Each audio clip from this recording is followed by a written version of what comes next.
கொடுத்துட்டே இருக்கும். நீங்க வச்சிருக்கீங்கிறத நீங்க தான் பார்க்கணும். அதுக்கு யாரு உங்கள்கிட்ட நீங்க வெளியாள்கிட்ட ஹெல்ப் கேட்கலாம்.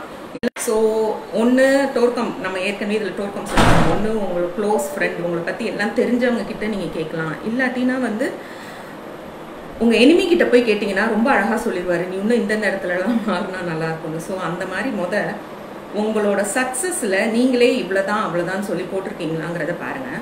இன்னொன்று, இது நமக்கு மட்டும் போடாமல் மற்றவங்களுக்குமே அன்னோயிங்காக நம்ம போட்டுட்ருக்கோம். முக்கியமாக நம்ம பிள்ளைங்களுக்கு போட்டுட்ருக்கோம், சரிங்களா? ஸோ நம்ம அந்த மாதிரி இருக்காங்கிறத பார்த்துட்டு மாற்ற ட்ரை பண்ணணும். நிறைய நேரம் நம்மளே நிறைய ஃபெயிலியர்ஸை பார்த்துட்டே இருக்கிறனால நம்ம என்ன நினச்சிடணும்னா, என் லைஃபே ஒரு ஃபெயிலியர், அவ்வளோதான், இதுக்கு மேலே என் லைஃப்பில் எந்த விதமான முன்னேற்றமும் எந்த விதமான மாற்றமும் இருக்காதுன்னு சொல்லி நிறைய நேரம் நம்மளே நம்ம லைஃப்பை லிமிட் பண்ணிட்டு இருக்கோம். யோசிச்சு பார்த்தீங்கன்னா அது நிறையா இருக்கும். ஸோ அதை தான் டோர்க்கம் இங்கே என்ன போடுறாங்க அப்படின்னா, நீங்கள் நிறைய நேரம் நான் நல்லா பாசிட்டிவாக தானே நினச்சேன், ஆனால் ஏன் என் லைஃப் இப்படி ஆயிடுச்சுன்னு நினைக்கிறப்போ டோர்க்கம் இங்கே என்ன போடுறாங்கன்னா, நீங்கள் ஒரு விஷயத்த நல்ல விதமாக மாற்றணும்னு நினைக்கிறப்போ, நம்ம ஏற்கனவே பக் பற்றி பார்த்தோம் இல்லையா, அந்த மாதிரி நிறையா பக் ஏற்கனவே நமக்குள்ளே இருக்கிறது எது ரொம்ப ஸ்ட்ராங்காக இருக்கோ அதுதான் நம்ம லைஃப் அதை மாதிரி தான் ஆகுங்கிறாங்க, சரிங்களா? ஸோ நம்ம ஏற்கனவே நிறையா ஃபெயிலியர்ஸை லைஃப்பில் பார்த்தனால என் லைஃபே அவ்வளோதாங்க முடிஞ்சு போச்சுங்க, இனிமேல் என்னங்க இருக்குது என் லைஃப்பில் நடக்குதுன்னு நினச்சி நம்மளே அப்படி ஒரு தாட் போடுறப்ப என்ன ஆகுதுன்னா அப்போ பாஸ்ட் ஃபெயிலியர்ஸ் எல்லாம் தான் மேலே வரும். ஆனால் நீங்கள் ரிப்பீட்டடாக இருப்பேன் அப்படின்னு நீங்கள் ரிப்பீட்டடாக சொல்லவே ஆட்டோமேட்டிக்காக என்ன ஆகும், பழைய நெகட்டிவ் தாட்ஸ் நிறைய குறைய ஆரம்பிச்சு அப்படின்னு சொல்லி டோர்க்கம் சொல்கிறோம், சரிங்களா? So that is according to person மாறுபடும். ஸோ ஆனால் உண்மை என்னன்னா, மென்டல் லா அப்படின்னா என்னது அப்படின்னா நம்மளோட மனசுக்கான சில விதிகளில் என்ன சொல்கிறாங்கன்னா, எந்த ஒரு தாட் ரொம்ப ஸ்ட்ராங்காக இருக்கோ அதுதான் நிலைக்கும், அதுதான் நடக்கும். ஆனால் நம்ம நிறைய ஃபெயிலியர் தாட்டை வச்சுருந்துட்டு புதுசாக இந்த மாதிரி என்னோட சக்ஸஸ்க்கு லிமிட்டே இல்லை, நான் கண்டிப்பாக சக்ஸஸ்ஃபுல்லாக ஆவேன்னு ஒரு புது தாட் போடுறப்போ என்ன சொல்கிறாங்க, சப்கான்ஷியஸ் மைண்ட்லேருந்து பழைய ட்ராஷ் எல்லாம் வெளியில் வரும். ஆக்சுவலாக நம்ம லாஸ்ட் வீக் பார்த்தோம் இல்லையா, நம்ம அந்த ஸ்டூபிட் செல்ஃப் இமேஜ் பார்த்தோம்ல, அது அந்த செஷன் எடுக்கிற வரைக்கும் யோசிச்சு பார்த்தா நான் அந்த வேர்டை ரொம்ப யூஸே பண்ண மாட்டேன், ரொம்ப குறைச்சிட்டேன். ஆனால் அந்த செஷன் நடத்தி முடிச்ச நாள்லேருந்து இன்னைக்கு காலையில் கூட ஜெயக்குமார் சார்கிட்ட சொல்லிட்டு இருந்தேன், அன்னோயிங்காக இன்னும் அந்த இருக்கிற செல்ல இது நிறைய வர ஆரம்பிக்குது. என்ன அறியாமே நான் அந்த லூஸு வேர்டு நிறைய யூஸ் பண்ண ஆரம்பிச்சிட்டேன். நிறையா இல்லை, ரொம்ப நாளாக இல்லைன்னு நினச்சிட்டு இருந்த வேர்டு திடீர்னு வர ஆரம்பிச்சிது. யோசிச்சு பார்த்தா அப்போ இதெல்லாமே என் சப்கான்ஷியஸ் மைண்டுக்குள்ளே இருந்திருக்கு. ஸோ அதுதான் வெளியில் வந்திருக்கு. ஸோ பரவாயில்ல, அதையுமே லெட் கோ பண்ணி விட்டுட்டிங்கன்னா போயிடும். ஐயோ நான் ஏன் சொல்லக்கூடாதுன்னு நினச்சேன், சொல்கிறேன்னு நினச்சிட்டே இருந்தீங்கன்னா திருப்பி அந்த நெகட்டிவ் இதுக்குள்ளே போயிடுவீங்க. ஸோ ஸ்ட்ராங்காக நான் அதை சொல்ல மாட்டேன்னு ரிப்பீட்டடாக நீங்கள் அதை மனசுக்குள்ளே நினைக்கவே என்ன ஆகும், சப்கான்ஷியஸ் மைண்ட்லேருந்துமே அது போயிடும். ஸோ அதே மாதிரி தான் அவங்களோட சக்ஸஸும் நீங்கள் திருப்பி சக்ஸஸ்ஃபுல் ஆகணும்னு நினைக்கிறப்ப என்ன ஆகும், உங்களோட அந்த ஃபெயிலியராக நீங்கள் ஏற்கனவே வச்சுருந்த இமேஜ் ஆட்டோமேட்டிக்காக நீ இதை வச்சுருந்து இவ்வளோ இதை வச்சுருந்து நீ என்ன செய்ய போகிற அப்படின்னு சொல்லி நம்மளை அன்னோயிங்காக நமக்கு அந்த ஃபினான்ஷியலி சக்ஸஸ் ஆகிறது கூட அது தடுக்க ஆரம்பிக்கும். ஸோ அந்த மாதிரி இமேஜ்லேருந்துமே கண்டிப்பாக வெளியில் வரணும்னு சொல்கிறேன். Second one, there is no limit to my beauty, to my power and to my service. Okay, நம்ம பியூட்டிங்கிறது இங்கே டோர்க்கம் ஃபிசிக்கல் பியூட்டி சொல்லலை. நிறைய பேருக்கு தெரியும் டோர்க்கமோட 5 ஸ்டார் மெயின் என்னது, beauty, goodness, righteousness, Joy and freedom. So அந்த பியூட்டி நீங்கள் செய்கிற ஒவ்வொரு செயல்லையும் பியூட்டி இருக்கணும், நீங்கள் பேசுகிற வார்த்தைகளில் பியூட்டி இருக்கணும், உங்களோட எண்ணங்களில் பியூட்டி இருக்கணும், ஸோ உங்களோட உணர்வுகள்லேயும் அந்த பியூட்டி இருக்கணும். ஸோ அந்த அழகு எல்லா இதுலேயுமே லிமிட்லெஸ்ஸாக உங்களால் அதை பியூட்டியை பார்க்க முடியுதா, பியூட்டியாக இருக்கீங்களாங்கிறத பார்க்கணும். உன்னான்னு நீங்கள் நோ லிமிட் டு மை பியூட்டின்னு சொல்கிறப்ப மிச்சம் எல்லாருக்குள்ளே இருக்கிற பியூட்டியும் உங்களால் பார்க்க ஆரம்பிக்கும், உங்களால் அதை ரசிக்க முடியும். நிறைய பேருக்கு ஒருத்தங்க கிட்ட அந்த நேச்சர் தப்புன்னு தோன்றது, உங்களுக்கு அந்த விஷயம் வா இவன் இது எவ்வளோ அழகாக நம்ம அதை செய்கிறாங்கன்னு சொல்லி நம்மளால் ரசிக்க முடியும். ஸோ இப்போ அந்த ஒரு பாஸ்ட் 1 வீக்காக அதை நிறைய பேர்கிட்ட சொல்கிறப்போ என்னால் அதை சென்ஸ் பண்ண முடியுது. பீப்புள்கிட்ட அவங்க எல்லாரும் என்னை ஸ்லோ சோம்பேறின்னு சொல்லுவாங்க, நீ ஒருத்தி தான் அதை அவ்வளோ அழகாக சொல்கிறேங்கிறப்போ நம்மளால் அதை வந்து புரிஞ்சுக்க முடியுது. சரிங்களா? ஸோ அதையுமே வந்து ரசிக்க முடியுது. ஸோ அடுத்து வந்து டு மை பவர்னா என்னது? To my energy, to my என்னோட சக்தி. இதுக்கு எதுவுமே வந்து இவ்வளோதான் என்னால் முடியும், அவ்வளோதான் முடியும்னு எதுவுமே நீங்களே உங்களுக்கு ஒரு பிளாக் போட்டுக்காதீங்க. So no limit. நீங்கள் எப்பயுமே ஒரு எனர்ஜெட்டிக்கான பர்சனாக, சக்தி வாய்ந்த மனிதனாக, பவர்ஃபுல் பர்சனாக இருக்கலாம். சரிங்களா? To my service. Okay, service வந்து நிறைய பேர் வந்து சர்வீஸ் வந்து இவ்வளோதான் என்னால் முடியும், இவ்வளோதான் முடியும், இதுக்கு மேலே என்னாலலாம் முடியாதுன்னு சொல்லி நீங்களே உங்களை லிமிட் பண்ணிக்காதீங்க. Open to new ideas. சரிங்களா? எந்த விதமான ஒரு சர்வீஸ் யார் பண்ணாலுமே அவங்க ஸ்டார்ட் பண்ணுறப்ப அவங்களுக்கு புதுசாக தான் இருந்திருக்கும், அதை பற்றி ஒன்றுமே தெரியாமல் தான் வந்திருப்பாங்க. ஆனால் போக போக என்ன இருக்கும், அவங்க இந்நேரம் நிறைய கிரேட்டர் சர்வீஸ் பண்ணுற அளவுக்கு நிறைய பேர், மதர் தெரசாவும் அப்படி தான். இன்னும் அந்த மாதிரி நீங்கள் கிரேட் சர்வீஸ் பண்ணுறவங்களெல்லாம் பார்த்தீங்கன்னா அப்படி தான். அவங்க வந்து இதுதான் இவ்வளோதான் என்னால் முடியும்னு நினச்சி எதையுமே ஆரம்பிச்சிருக்க மாட்டாங்க. ஆனால் என்ன பண்ணுறாங்க, அவ்வளோ பெரிய சர்வீஸ் ஆரம்பித்து வேர்ல்டு வைட் பண்ணிட்டு இருக்காங்க பார்த்தீங்களா? ஸோ அந்த மாதிரி தான். ஸோ இவ்வளோதான் அவ்வளோதான் நீங்களே உங்களை லிமிட் பண்ணாதீங்க. இந்த there is no limit to my சக்ஸஸில் இதை நீங்கள் நிறைய நேரம் பார்த்தீங்கன்னா, நம்ம பிள்ளைங்க பரீட்சை எழுத போகிறாங்கன்னு வச்சுக்கோங்க, உங்களை அறியாமே பயப்படாமல் போ, ஃபெயில் ஆகிடாத, பாஸ் ஆகுன்னு நம்மளை அறியாமே நமக்கு அவங்களோட சக்ஸஸ்லேயும் ஒரு லிமிட் பண்ணிகிட்டே இருக்கும் பார்த்தீங்களா? இன்னொன்று, நம்ம கல்யாணம் ஆகி போகிற ஒரு ஃபேமிலிக்குமே அந்த பொண்ணுக்கு என்ன சொல்லி கொடுக்குறாங்க, என்ன ஆனாலும் அட்ஜஸ்ட் பண்ணிட்டு போ. அப்போது போகிறதுக்கு முன்னாடியே ஒரு ப்ரோக்ராம் பண்ணி விட்றாங்க. என்னது, அங்கே எது வந்தாலும் நீ அட்ஜஸ்ட் பண்ணி தான் போகணும். அதை விட்டுட்டு நம்ம என்ன சொல்லி கொடுக்கலாம், நீ இன்னும் அதை ஜாய்ஃபுல்லாக பண்ண பழகு, ஹாப்பியாக பண்ண பழகு, எவ்வளோ முடியுதோ அதை இன்னும் நல்லபடியாக பண்ண பழகு அப்படின்னு சொல்லி நம்ம அப்படி அன்னோயிங்காக நம்ம நிறைய பேர் அப்படியே ப்ரோக்ராம் ஆகி அந்த மாதிரி தான் பேசிகிட்டு இருக்கோம். ஸோ அந்த மாதிரி தாட்ஸ் கூட அந்த சக்ஸஸுக்கு எதிர்த்தான எந்த விதமான தாட்ஸுமே நம்ம வந்து பண்ணவே வேணாம் அப்படின்னு சொல்கிறோம். ஸோ இந்த மாதிரி ஒரு ப்ரோக்ராமே வந்து டோர்கமிங் என்ன கொடுத்தாங்கன்னா, there is no limit to my beauty, to my power and to my சர்வீஸ்க்கு வந்து இது வந்து இந்த மாதிரி நீங்கள் ரிப்பீட்டடாக உங்களோட தாட் ஃபார்மில், மென்டல் பாடியில் நீங்கள் நினச்சாலே போதும். இந்த மென்டல் ப்ரோக்ராம் வந்து ஸ்பெஷல் பவர்ஸ் இருக்கான். வெறும் தாட் ஃபார்மில் நினச்சிங்கனாலே இது என்ன செய்யுமா, ஸ்பேஸ்லேருந்து அதுக்கு கரஸ்பாண்டிங்கான சில ஃபார்முலேஷன்ஸ், சில வார்த்தைகள், இல்லை சில ப்ரோக்ராமிங் ஸ்பேஸ்லேருந்தே உங்களுக்கு வரும்னு சொல்கிறாங்க. அப்போ ஆட்டோமேட்டிக்காக ஸ்பேஸ்லேருந்து வர்றப்போ உங்களால் என்ன செய்ய முடியும், உங்கள் மென்டல் பாடி அவ்வளோ ஸ்ட்ராங்காக அந்த தாட் போட்டனால உங்களால் சர்வீஸ்லேயும் இன்னும் மற்றவங்க கிட்ட இருக்கிற பியூட்டியவும் இன்னும் உங்ககிட்ட இருக்கிற எனர்ஜியை நீங்களே நம்ப முடியாதக்கத்துக்கு மனிதனாக மாறிடுவீங்க அப்படின்னு சொல்கிறாங்க. ஸோ எவ்வளோக்கு நீங்கள் ஸ்ட்ராங்கர் ஆகிட்டே இருக்கீங்களோ அவ்வளோக்கு நீங்கள் ரொம்ப பிரைட்டாகவும் ஆகிடுவீங்க. உங்கள் தாட் ஃபார்ம்ஸ் அவ்வளோ ஸ்ட்ராங்காக ஆகிடும். இந்த எனர்ஜி எல்லாமே ஆட்டோமேட்டிக்காக உங்களோட சக்ஸஸை நோக்கி உங்களை மூவ் பண்ணுறதுக்கு ஈஸியாக கொண்டு போகும். எல்லா விஷயத்தில் இருக்கிற பியூட்டியை உங்களை நோக்கி பார்க்குறதுக்கு கூட்டிகிட்டு போகும். இன்னும் உங்கள் செயல், உங்களோட உணர்வு, வார்த்தைகள் எல்லாமே அழகாக மாறிடும். ப்ளஸ் உங்களோட வெற்றியை நோக்கி கூட்டிகிட்டு போகிறாங்க. ஸோ இது ஒரு சிம்பிள் தாட் தான்.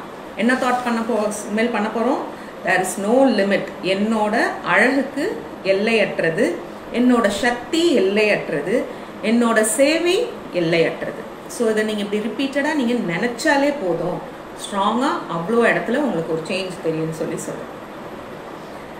சரிங்களா? ஸோ இந்த மாதிரி ஒரு பாசிட்டிவ் ஆட்டிடியூட் வந்து டோர்கம் என்ன சொல்கிறாங்கன்னா, இதை வந்து ஒரு நல்ல ஃபவுண்டேஷனோடு நம்ம ஸ்டார்ட் பண்ணுறப்போ ஆட்டோமேட்டிக்காக நம்ம வந்து ஒரு டிவைன் ஸ்பார்க்லேருந்து வந்த ஒரு என்ன சொல்லலாம், ஒரு எனர்ஜிங்கிறத உணர ஆரம்பித்தாலே ஆட்டோமேட்டிக்காக உங்களுக்குள்ளே தூங்கிட்டு இருக்கிற ஒரு பெரிய ஜெயிண்ட் வந்து தட்டி எழுப்பப்பட்டு திடீர்னு நீங்கள் ஒரு வியக்கத்தக்க மனிதனாக மாறிடுவீங்க அப்படின்னு சொல்லி போட்டிருக்காங்க. சரிங்களா? எங்கேயுமே யோசிச்சு பார்த்தோன்னா ப்ரானிக் ஹீலிங்கோட லோகோ வந்து மேனிஃபெஸ்ட் யூ கிரேட்னஸ். அப்போ ஒரு நபரோட கிரேட்னஸும் வேறையாக இருக்கும். ஸோ ஆனால் இந்த தூங்கிட்டு இருக்கிற அந்த ஒரு ஜெயிண்ட்டை வந்து தட்டி எழுப்புறதுக்கு இந்த மாதிரி ஒரு சின்ன தாட்டே போதும், அந்த மாதிரி உங்களுக்குள்ளே இருக்கிற ஒரு உணர்வை தட்டி எழுப்பப்படும் சொல்லுவேன். சரிங்களா? ஸோ தேர்ட் இமேஜ் என்னதுன்னா, I will live a long healthy and happy life. Okay, இது நிறைய பேர் வந்து நீங்கள் நினச்சாலும் நமக்கு சின்னதாக லேடிஸை யோசிச்சு பார்த்தீங்கன்னா, பிரெஸ்ட்டில் ஒரு சின்ன வலி வந்தோடனே நமக்கு என்ன தோணுது, ஐயோ நமக்கு பிரெஸ்ட் கேன்சர் வந்துருச்சோன்னு தோண ஆரம்பிக்குது இல்லையா? ஸோ அதை தான் டோர்கம் சொல்கிறாங்க. அந்த மாதிரி ஏதாவது ஒரு சின்ன விஷயம் பாடியில் ஏதாவது ஒரு சேஞ்ச் வந்தால் இம்மீடியட்டாக பெருசாக நினைக்காதீங்க. ஆனால் அது என்ன ஏதுங்கிறத போய் செக் பண்ணிக்கோங்க. ஆனால் இம்மீடியட்டாக எனக்கு ஒன்றுமே இல்லை, நான் கண்டிப்பாக நான் வந்து ஆரோக்கியமாக தான் இருக்கேன், பட் லெட் மீ செக், நீங்கள் டாக்டர்கிட்ட போய் ஒரு செக் பண்ணுறதை பண்ணிக்கோங்க. ஸோ இதை தான் தோற்கம் இங்கே திருப்பி என்ன சொல்கிறாங்கன்னா, எந்த விதமான ஒரு சின்ன வலியோ வேதனையோ இருக்கிறப்போ உங்களுக்கு ஒரு பெரிய விஷயம் வந்துருச்சு அப்படின்னு நினச்சிங்க அப்படின்னா வந்து இது வந்து நம்ம செல்ஃப் இமேஜில் நிறையா பார்த்துருக்கோம். நமக்குள்ளே ஒரு டிஸ்க் இருக்கும் சரிங்களா, அந்த டிஸ்கில் போய் ரெக்கார்டிங்காக பதிய ஆரம்பிச்சு எப்பப்பெல்லாம் பாடி சிக் ஆகுதோ ஆட்டோமேட்டிக்காக உங்களை டிஸ்கில் இருக்கிற ரெக்கார்டிங் தான் உங்களுக்குள்ளே ஓட ஆரம்பிக்கும்.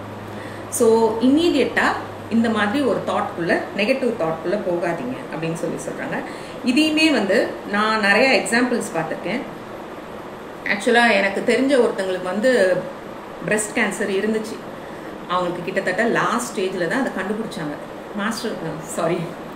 டாக்டர் வந்து இன்னொரு ஒரு 2 months 3 months தான் அவங்க உயிரோடையே இருப்பாங்கன்னு சொல்லிட்டாங்க.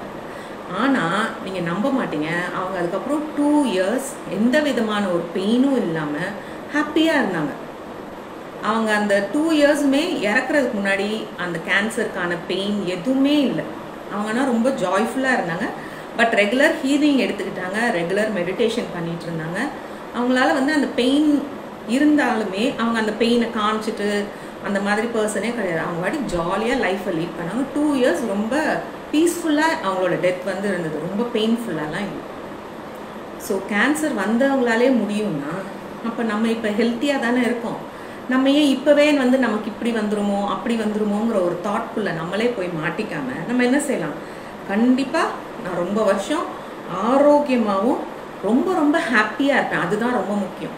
நீங்கள் கூட வந்து ஆல்வேஸ் ஹாப்பி கூட சேர்த்துக்கலாம். எப்பயுமே ஹாப்பியாக இருக்க முடியுமானா இருக்க முடியும்.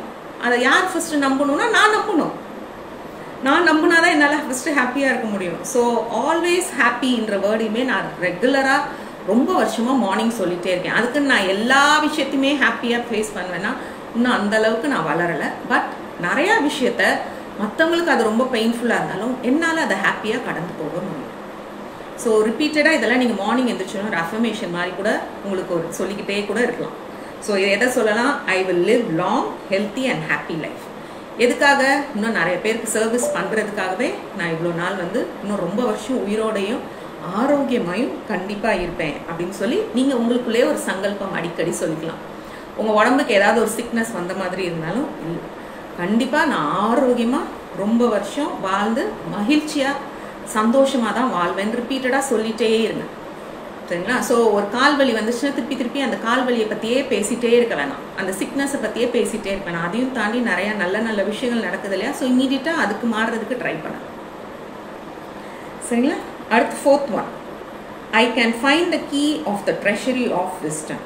ஓகே, ஞானம் என்றும் புதையலுக்கு என்னாலே வந்து சாவியை வந்து கண்டுபிடிக்க முடியும். ஞானம்னா இப்போ நீங்கள் எல்லாரும் ஒரு ஸ்பிரிச்சுவல் ஸ்கூல்ஸில் இருக்கீங்கன்னா அங்கே கிடைக்கிற அந்த ஞானத்தை நீங்கள் உங்கள் வாழ்க்கையில் அன்றாட நீங்கள் பயிற்சி பண்ணணும். சும்மா போய் ஒரு கிளாஸ்லையா நான் இந்த கிளாஸ் முடிச்சிட்டேன் அந்த கிளாஸ் முடிச்சிட்டேன் எனக்கு நான் இவ்வளோ வருஷம் ப்ரானிக் ஹீலிங் பண்ணுறேங்கிறதுல பெருமையே கிடையாது. நீங்கள் பேசிக்கில் சொல்லி கொடுக்குற அந்த ஒரு நாலேஜை வச்சே கண்டிப்பாக உங்களால் உங்கள் லைஃப்பை ரொம்ப அழகாக கொண்டு போக முடியும். இந்த டோர்க்கம் வந்து இந்த ஒரு புக்கை போட்டு இந்த மிஸ்ட்ரி ஆஃப் செல்ஃப் இமேஜ் புக்கே உங்களுக்கு புரிஞ்சு உங்கள் வாழ்க்கையோட அன்றாட இந்த உங்களோட உணர்வுகள் எண்ணங்கள் உங்களோட செயல் வார்த்தைகள் எல்லாத்தையும் இந்த புக்கில் இருக்கிற மாதிரி சேஞ்ச் வந்தாலே நீங்கள் நல்ல விதமாக ஆன்மீகமாக முன்னேறலாம். நீங்கள் அதுக்கு நிறையா பெய்டு செஷன்ஸ் போகணும், நிறையா என்ன சொல்லலாம், நீங்கள் எல்லாமே நிறையா பண்ணணும், ரொம்ப நாள் பண்ணணும், ரொம்ப நேரம் பண்ணணுங்கிறதெல்லாம் கிடையாது. இந்த புக்கில் சொல்லித்தர சில விஷயங்களை புரிஞ்சு உங்கள் வாழ்க்கையில் நீங்கள் அதை அப்ளை பண்ண ஆரம்பிச்சிட்டிங்கனாலே உங்கள் லைஃப் என்ன ஆகும். ஸோ இந்த ஞானம் என்ன போட்டிருக்காங்க அப்படின்னா வந்து பண்ணிட்டு இருக்கீங்க, அந்த டீச்சர் போயிட்டாங்க அப்படின்னு பார்த்தீங்கன்னா கிடையாது, அது உங்ககிட்ட தான் இருக்கு.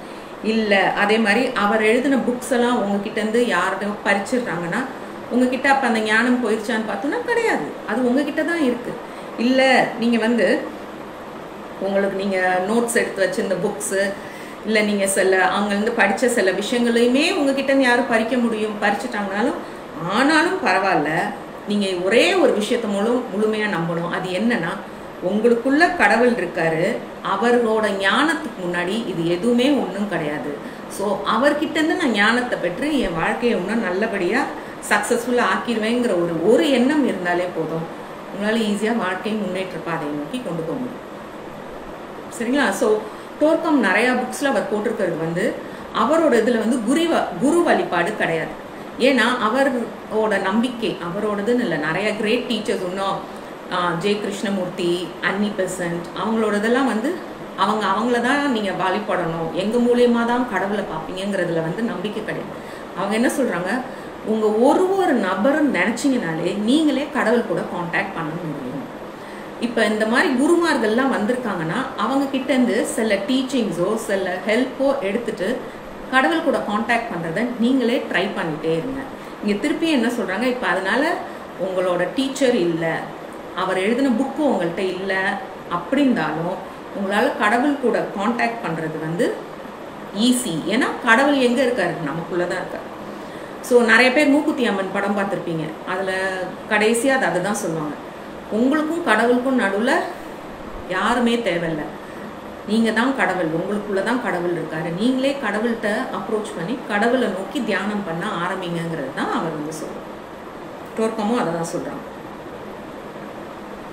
சரிங்களா? ஸோ அது ரொம்ப ரொம்ப ஈஸியான ஒன்று. ஸோ நீங்கள் நிறையா கடவுள் இருக்காருன்னு முழுமையாக நம்புனீங்கன்னா அப்போ எந்த ஒரு விஷயம் நடந்தாலும் நீங்கள் எப்படி எடுத்துக்கிடுவீங்க, கடவுள் ஏதோ ஒரு காரணத்துக்காக இது நடக்குது, லெட் இட் ஹேப்பன், இதில் ஏதோ ஒரு நல்ல விஷயம் கண்டிப்பாக இருக்கும் அப்படின்னு சொல்லி நீங்கள் நடக்க ஆரம்பிச்சிங்கனாலே அப்போ கடவுள் உங்களுக்குள்ளே இருக்கிற தன்மையை ஆட்டோமேட்டிக்காக உணர ஆரம்பிச்சிடும்.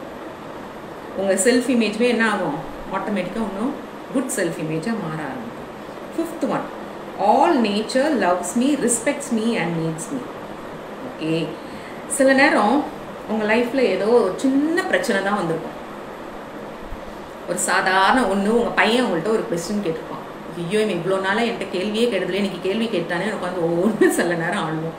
சில நேரம் என்ன ஆகும், நம்ம ஹஸ்பண்டு அவ்வளோ நாள் நம்மளை நல்லா கவனிச்சிருப்பாங்க, ஆனால் அந்த ஒரு நாள் நீங்கள் கேட்ட மேபி ஒரு 6 months அவ்வளோ நல்லா கவனிச்சிருப்பாங்க, அந்த ஒரு நாள் நீங்கள் கேட்ட விஷயத்த செய்யலன்னு ஒன்று என்ன செஞ்சிடும், உங்களுக்கு யாருக்குமே என்னை பிடிக்கவே செய்யாது, எனக்கு தேவைங்கிறப்ப யாருமே எனக்கு எதுவுமே ஹெல்ப் பண்ணவே மாட்டீங்கன்னு சொல்லி என்ன சொல்ல ஆரம்பிச்சிருவோம், பொதுப்படையாக எல்லாருமே எனக்கு பிடிக்கலன்னு சொல்லி சொல்ல ஆரம்பிச்சிடும். ஸோ ஆனால் டோர்கம் என்ன சொல்கிறாங்கன்னா, ஸோ இந்த மாதிரி ஒரு சின்ன விஷயத்துக்கும் சில நேரம் டிப்ரெஷனுக்குள்ளே போயிடுறோம், சில நேரம் வந்து எனக்கு சூசைடல் டெண்டன்சி வந்துருச்சு, ஏன்னா அவங்க என்னை இப்படி பேசிட்டாங்க, எனக்கு சூசைட் பண்ணும் போல டென்சி, இதெல்லாம் வந்து நிறையா. இப்போ அதுவும் இந்த ஜென்சி கிட்ஸ்ட்டை பார்த்தோன்னா ஒரு நோ சொல்கிறதுக்கு கூட அவங்க வந்து அக்செப்ட் பண்ண முடியல, இவ்வளோ நாளாக நீங்கள் செஞ்சீங்க இப்போ ஏன் திடீர்னு நோ சொல்கிறீங்க அப்படின்னு அவங்களால அந்த ஒரு நோவை அக்செப்ட் பண்ணவே முடியல. ஸோ இம்மிடியேட்டாக என்ன வந்துடுது அவங்களுக்கு, இந்த மாதிரி ஒரு negative repeated patterns of negative thoughts ஆட்டோமேட்டிக்காக அப்படி வருது. ஆனால் நீங்கள் முழுமையாக நம்ப வேண்டியது என்னதுன்னா, எல்லா உயிரினங்களும் இயற்கையும் கண்டிப்பாக என்னைய அன்பால் நேசிக்குது, எல்லாருமே என்னைய மதிக்கிறாங்க, எல்லாருக்குமே வந்து என்னோட தேவை இருக்குது. சரிங்களா? நீங்கள் யோசிச்சு பார்த்தீங்கன்னா தனிமையாக நீங்கள் ஒருத்தங்க மட்டும் இந்த உலகத்தில் வாழ முடியுமா, இல்லை உங்கள் வீட்டில் தான் நீங்கள் தனிமையாக எல்லாம் யாரோட ஹெல்ப் இல்லாமல் வாழ முடியுமானா முடியாது. நீங்கள் காலையில் எந்திரிச்சோன்னே பார்த்தீங்கன்னா இன்கேஸ் நீங்கள் உங்கள் டஸ்ட்பினில் போய் வெளியில் கொட்டுறதுக்கு கூட ஒரு ஆள் வந்து அதை மொத்தமாக கலெக்ட் பண்ணிட்டு போகிறாங்க. பால் வாங்கணுன்னா கூட ஒருத்தவங்க கொண்டாந்து பாலை கொடுக்குறாங்க. நீங்கள் இப்போ இந்த ஃபோன் வேணும்னா கூட உங்களுக்கு ஃபோனு இன்டர்நெட் கனெக்ஷன் வேணும், அதுக்கு நீங்கள் பே பண்ணி அவங்களோட உதவியோடு தான் இருக்கும். ஸோ எல்லா நேரத்துலையும் நம்ம எல்லாரோட உதவியும் நமக்கும் தேவை, நம்மளும் அதே மாதிரி மற்றவங்க எல்லாத்துக்கும் உதவலாம். அதை தான் டோர்கம் இங்கே சொல்கிறாங்க, all nature loves me, respects me and needs me. ஆனால் நம்ம நிறைய நேரம் என்ன பண்ணிடுறோம், குங்ஃபு பேண்டா படம் எல்லாரும் பார்த்துருப்பீங்க பார்த்தீங்களா, அந்த குங்ஃபு பேண்டாக்கு வந்து எப்படி இருக்கும், அது மேலே அதுக்கு நம்பிக்கையே இருக்காது. ஆனால் அதை என்ன சொல்லுவாங்க, அதுதான் சோசன் ஒன், அதுதான் இந்த உலகத்தை காப்பாற்ற போகுதுன்னு சொல்லி அந்த குங்ஃபு பேண்டாவை சொல்லுவாங்க. ஸோ அது என்ன செய்யும், எப்போ பார்த்தாலும் சாப்பிட்டுட்டே இருக்கும். அதோட டீச்சரே ஃபர்ஸ்ட் அதை நம்ப மாட்டாங்க, இதுவா உலகத்தை காப்பாற்ற போகுதுன்னு. ஆனால் நீங்கள் யோசிச்சு பார்த்தீங்கன்னா அந்த டீச்சர் அதோட தேவையை புரிஞ்சு அதை வச்சே அவருக்கு நிறைய அந்த பேண்டாக்கு ஹெல்ப் பண்ணி அதுக்குள்ளே ஒளிஞ்சிருக்கிற அந்த தன்மையை வெளிக்கொண்டு வர்றப்ப அது என்ன பண்ணுது, அதாலையும் முடியும்னு சொல்லி இந்த உலகத்தையே அது காப்பாற்றுற மாதிரி குங்ஃபு பேண்டாவை காப்பாங்க. அதே மாதிரி தான் நம்ம எல்லாருக்குள்ளேயும் ஒரு நல்ல தன்மை இருக்குது. ஆனால் என்னன்னா நம்மளா அதுக்கு ஒரு நெகட்டிவ் இமேஜ் என்னால் முடியாது அப்படின்னு சொல்லி போட்டுருவோம். ஸோ அதை இங்கே டோர்கம் வந்து ஃபிசிக்கலாக ஒரு எக்ஸாம்பிள் போட்டிருக்காங்க. டோர்கம் வந்து ஒரு மெக்கானிக்கல் இன்ஜினியர், சரிங்களா? அவர் வந்து ஒரு மேனேஜர் கடியில் ஒர்க் பண்ணுறப்ப பார்த்தோன்னா அந்த மேனேஜர் வந்து சொல்கிறாரு, எப்பயுமே வந்து எல்லாருமே வந்து என்னை வந்து நெகட்டிவாக தான் பார்க்குறாங்க, என்னை வந்து ஒரு நெகட்டிவாக தான் வந்து உணர்றாங்க அப்படின்னு சொல்லிட்டே தான் அந்த ஆஃபீஸ்க்கு டெய்லி அந்த மேனேஜர் வந்து அவரை ப்ரோக்ராம் அப்படி பண்ணிகிட்டே வர்றப்போ அவரை மட்டும் அப்படி ப்ரோக்ராம் பண்ணாமல் சுற்றி உள்ள எல்லா பீப்புளையும் சேர்ந்து அந்த பக்குக்குள்ளே போடுறாரு. என்ன பக் போடுறாரு? எல்லாரும் என்னைய நெகட்டிவாக தான் அப்ரோச் பண்ணுவாங்க, எல்லாரும் என்னை பார்க்குற விதமும் நெகட்டிவாக தான் இருக்கும்னு சொல்லி ரிப்பீட்டடாக அதே மாதிரி அந்த தாட் போட்டுகிட்டே இருக்க என்ன ஆகுது, அந்த மேனேஜர் வந்து அந்த ஆஃபீஸ்க்குள்ளே போகிறப்பயே எல்லாருமே இவர் ஒரு வேலை சொன்னார்னா வேணுன்ட்டு அதுக்கு எதிர்த்து செய்கிறாங்க, இவர் ஒரு வேலை சொன்னார்னா அது செய்யாமல் போகிறாங்க. ஏன்னா இவரோட negative attitude towards every one ஏற்கனவே வச்சுருக்காரு. ஆனால் டோர்கம்கிட்ட வந்து இதை சொல்கிறாரு. உடனே இதை டோர்கம் 2 நாள் பார்த்துட்டு 3ஆவது நாள் டோர்கம் வந்து இந்த மேனேஜர்கிட்ட சொல்கிறார். என்ன சொல்கிறாரு, நீங்கள் இன்னைக்கு ஒரு நாள் வந்து அமைதியாக வாங்க, எந்த விதமான ஒரு தாட்ஸ்குள்ளேயும் போகாமல் ஓப்பன் மைண்டாக வாங்க, என்ன நடக்குதுன்னு பார்ப்போம் அப்படின்னு சொல்லிட்டு வாயை திறக்காதீங்கன்னு சொல்லி அவரை கூட்டிகிட்டு போகிறாரு. போனோடனே அங்கே இருக்கிற பர்சன்ட் எல்லாம் வந்து டோர்கம் வந்து சொல்கிறார், வாவ் இன்னைக்கு எல்லாரும் பார்க்க ரொம்ப பிரைட்டாக ரொம்ப பியூட்டிஃபுல்லாக இருக்கீங்களே, நம்ம அதனால் இன்னைக்கு எல்லாரும் சேர்ந்து எப்படி இந்த வேலையை இன்னும் சூப்பராக அழகாக முடிக்க போகிறோன்னு பார்ப்போம்னு சொல்கிறாங்க. பார்த்தா அன்றைக்கி எல்லா ஒர்க்கர்ஸுமே அந்த வேலையை ரொம்ப அழகாக ஸ்மூத்தாக முடிச்சிடுறாங்க. ஸோ இதை தான் டோர்கம் என்ன சொல்கிறாங்க அப்படின்னா வந்து எந்த ஒரு உங்களை அறியாமே நீங்கள் மற்றவங்கள இந்த மாதிரி பக்கில் போடுறீங்களான்னா நீங்கள் எப்பப்பெல்லாம் அதை போடுறீங்கன்னு யோசிச்சு பாருங்கள். என் பையன் வந்து என் சொன்ன பேச்சை கேட்கவே மாட்டாங்க, நான் எவ்வளோதான் பண்ணாலும் என் பையன் என் சொன்ன பேச்சு கேட்க மாட்டான், நான் எவ்வளோதான் பண்ணாலும் என் ஹஸ்பண்ட் என்னை புரிஞ்சுக்கவே மாட்டாங்க, நான் எவ்வளோ வேலை பார்த்தாலும் இந்த ஆஃபீஸில் வந்து என்னை வச்சு செய்வாங்க. நம்மளை அறியாமே இந்த வேர்ட்ஸ் எல்லாம் நம்ம போட்டுகிட்டே இருக்கோம். எப்படி பண்ணுறோம்? அப்போ நம்ம போகிறதுக்கு முன்னாடியே ஒரு இடத்துல இந்த ப்ரோக்ராமை நம்ம பில்ட் பண்ணிடுறோம். அப்போ என்ன ஆயிடுது, யாருக்குமே நம்மளை பிடிக்காது, நம்மளை எப்படா புல் டவுன் பண்ணி வேலை வாங்கலாம்னா எல்லாரும் பார்ப்பாங்க, யாருமே என்னை மதிக்க மாட்டாங்க, என் பசங்கள்லாம் நான் சொல்கிற வார்த்தைக்கு மதிக்கவே மாட்டாங்கங்க, அவங்க அப்பா சொன்னாலாவது பயந்துட்டு கேட்பான், நான் சொன்னால் கேட்கவே மாட்டான். நீ என்ன செய்கிறோம்? நம்மள அறியாமே இதை ரிப்பீட்டடாக போட்டுகிட்டே இருக்கும். ஸோ அதை தான் இங்கே டோர்கம் சொல்கிறாங்க. ஸோ எந்த ஒரு விஷயத்தையுமே பாசிட்டிவாக அப்ரோச் பண்ண பழகுங்க. எப்படி அப்ரோச் பண்ணலாம்? இன்னும் இது சிம்பிளாக சொன்னால், எவ்வளோ பேர் செய்வினை நம்புறீங்க, எனக்கு இவங்க சூனியம் வச்சுட்டாங்க அதனால தான் என் வாழ்க்கையே போச்சு, இவங்க என்னை பொறாமப்படுறாங்கங்க அதனால தான் ஜெல்லஸாக ஃபீல் பண்ணுறாங்க, அதை என்னால் வந்து ஃபீல் பண்ண முடியுது அப்படின்னு சொல்லி நிறைய பேர் சொல்லி பார்த்துருக்கோம். முன்னாடி இவங்க என்னை கண்ணு வச்சுட்டாங்க, நான் இவ்வளோ நகை போட்டேன்ல அதனால இவங்க என்னை பார்த்து கண்ணு வச்சுட்டாங்கன்னு சொல்லி நம்ம என்ன செய்கிறோம்? நம்மளை நம்பாமல் சுற்றி உள்ள எல்லாத்தையுமே தான் வந்து நம்ம வேற வேற மாதிரி பார்ப்போம். சரிங்களா? இன்னொன்று நம்ம ஹஸ்பண்டையே வந்து எவ்வளோ பேர் பயந்து அவர் கூட வாழ்ந்துட்டுருக்கோம். ஐயோ அவர் வராமல் இருந்த வரைக்கும் கூட நான் மேனேஜ் பண்ணிடுறேங்க, அவர் வந்து என் கூட இருந்தாருன்னா அவ்வளோதாங்க, ஒரு விஷயத்தை என்னால் சுதந்திரமாக பண்ணவே முடியாது, ஆனால் அவர் என் கூட இருக்கணும்னு சும்மா ஆசைக்கு சொல்லிக்கிறோம். ஆனால் நம்மளோட சப்கான்ஷியஸில் இந்த மாதிரி ஒரு பயத்தோடே இருக்கிறப்போ நம்ம லைஃப் கண்டிப்பாக வந்து யாருமே நமக்கு பிடிக்காதுன்னு தான் நினைப்போம், யாருமே நீ மதிக்க மாட்டாங்கன்னு நினைப்போம், அதே மாதிரி யாருக்குமே என் தேவையில்லைன்னு தான் நினைப்போம். ஸோ இது எல்லாமே யார் சப்கான்ஷியஸாக ப்ரோக்ராம் பண்ணுறான்னா நம்மளே நமக்கு ப்ரோக்ராம் பண்ணிகிட்டே இருக்கும்.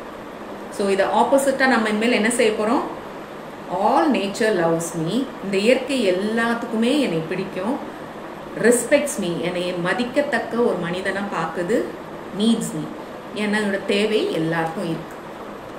நீங்கள் தேவை எல்லாருக்கும் இருக்குங்கிறதுக்காக ஐயோ அப்போ எல்லாரும் நம்மளை யூஸ் பண்ணிடுவாங்களான்னு அப்படின்னு நினைக்காதீங்க. யார் யாருக்கு தேவையோ அவங்களுக்கும் உங்களது தேவை, யூஸ் பண்ணுவாங்க. மேபி இப்போ ஹையர் பீயிங்ஸ் வந்து உங்களை ஒரு கிரேட்டர் சர்வீஸ்க்கு நீங்கள் ரெடியாக இருக்கீங்க, ஆனால் வந்து யாருமே என்னை வந்து என்னோட உதவியை ஏற்றுக்கவே மாட்டேங்கிறாங்கன்னு நீங்கள் நினச்சிட்டே இருந்தீங்கன்னா அப்போ ஹையர் பீயிங்ஸும் அதை தான் யோசிக்கும். இவங்க தான் யூஸ் பண்ண மாட்டோம் தானே சொல்லிட்டே இருக்காங்க, அவங்கள எதுக்கு நம்ம யூஸ் பண்ணோம், வேற யாராவது ரெடியாக இருக்கிற பீப்புளை போய் பார்த்துக்கலான்னு சொல்லிட்டு போயிடுவோம். சரியா? ஸோ நம்ம அந்த ப்ரோக்ராம்லேயும் இருக்குமான்றதை பார்க்கணும். ஸோ முக்கியமாக நம்ம ஹஸ்பண்ட் கூட எல்லாத்துக்கும் ரிலேஷன்ஷிப் நல்லா இருக்கணும்னு நினைக்கிறோம். ஸோ நம்ம இனிமேல் ஆப்போசிட்டாக எப்படி நினைக்கலாம்? என் ஹஸ்பண்ட் கூட இன்னும் பீஸ்ஃபுல்லாக லவ்விங் ரிலேஷன்ஷிப்போடு நான் இருக்கணும்னு சொல்லி நீங்கள் இன்னும் யார் யார் கூட ரிலேஷன்ஷிப் இஷ்யூஸ் இருக்கோ அவங்களுக்கெல்லாம் இந்த மாதிரி பாசிட்டிவ் இமேஜாக வந்து நம்ம வந்து மாற்ற ட்ரை பண்ணலாம். சரிங்களா? ஸோ நம்ம இதோட இன்னைக்கு முடிச்சுக்கலாம். ஸோ நம்ம நெக்ஸ்ட் வீக்கில் ஃப்ரைடே மிச்ச பில்டிங் குட் செல்ஃப் இமேஜை பார்ப்போம். Okay, so thank you so much. We will meet on Friday at 6:30.